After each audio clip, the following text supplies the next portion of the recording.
Hello, in this video I will show you how to delete a page on Facebook. So it's a very easy process.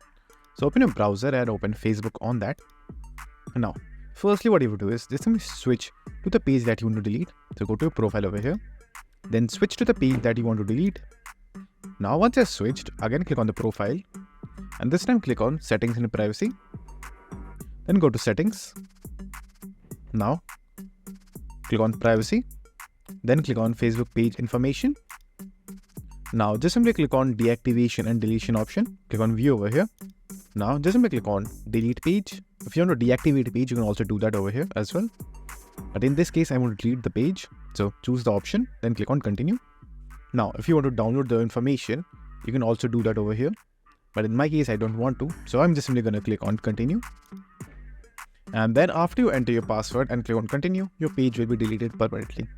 So that's it, and thank you for watching, and do like and subscribe to our channel, and take care.